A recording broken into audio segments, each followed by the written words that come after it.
जय श्री कृष्ण। आज अध्याय 12 का चिंतन सुनने वाले हैं हम। पिछले वीडियो में हमने देखा है बचपन, तो आज भाग 2 को सुनते हैं। बचपन में जीने के लिए आप सब रेडी है?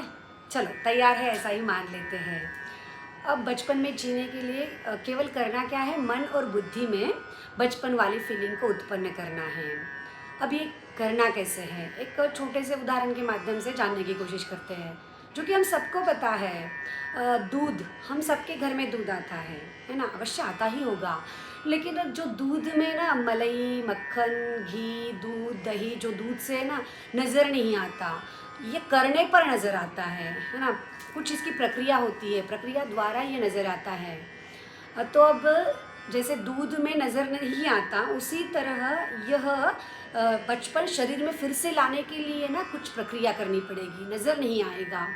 अब ये होता कैसे है, कुछ इस प्रक्रिया द्वारा। जैसे जहाँ सुई है ना, वहाँ धागा अवश्य ही होगा। जहाँ राधा है ना, वहाँ कृष्ण आएंगे ही आएंगे।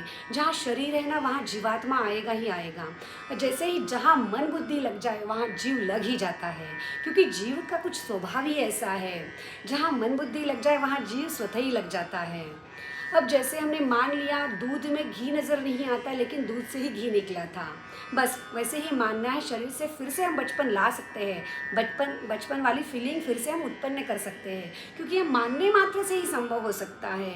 क्योंकि भगवान ने ना सगुण उपासना कही है इस तरह, क्योंकि इस भक्ति योग का प्रश्नों से शुरुआत हुई है। अर्जुन का प्रश्न यही था कि भक्ति योग में सगुण उपासना या निर्गुण उपासना क्या सर्वश्रेष्ठ है। तो भगवान ने भगवान के मत में सगुण उपासना को ही सर्वश्रेष्ठ बताया था। अब सगुण उपासना निर्गुण उपासना क्या है, संक्षिप्त में जानते हैं, मानते हैं।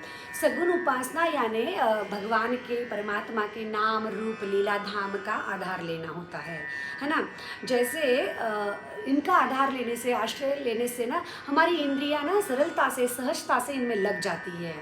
और उपासना करते करते कुछ दोष रह जाए संक्षिप्त में, तो भगवान अपनी कृपा से इन दोषों को दूर भी कर देते हैं। भगवान बड़े दयालु है, चमत्कारी नहीं है, केवल दयालु है, कृपालु है।